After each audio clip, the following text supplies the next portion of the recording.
Assalamualaikum warahmatullahi wabarakatuh.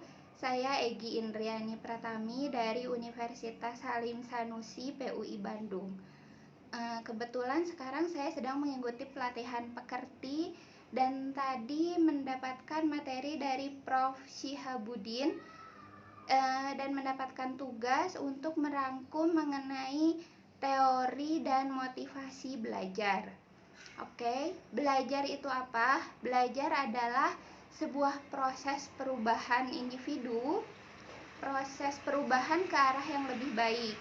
Jadi di sini perubahan itu misal dari yang asalnya tidak bisa menjadi bisa, dari asalnya yang tidak mengerti menjadi mengerti, kemudian dari yang asalnya tidak mampu menjadi mampu.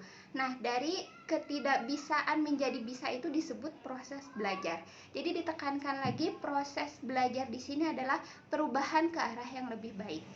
Dan menurut teori ahli aliran psikologi, teori belajar ini ada 5. Yang pertama itu adalah aliran tingkah laku.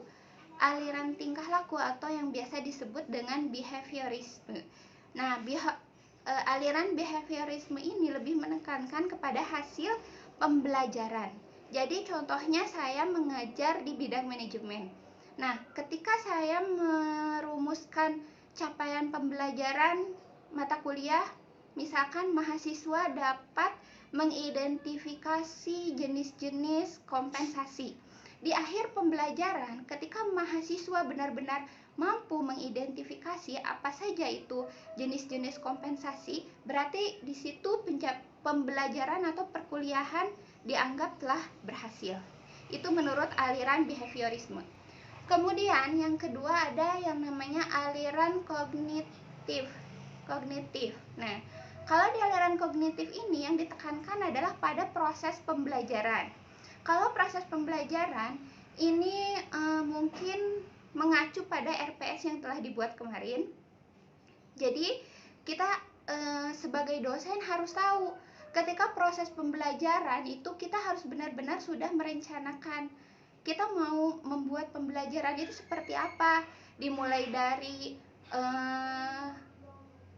materi yang akan kita ajarkan, mempersiapkan materi, mempersiapkan media, juga metode pembelajaran yang sesuai dengan karakteristik mahasiswa kita itu seperti apa.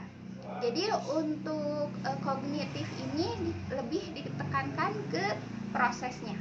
Nah, kemudian yang ketiga itu ada aliran humanistik. Kalau aliran humanistik ini seperti dengan arti dari pendidikan, yaitu memanusiakan manusia. Jadi dosen mendidik mahasiswa agar mereka memahami dirinya sendiri dan lingkungannya.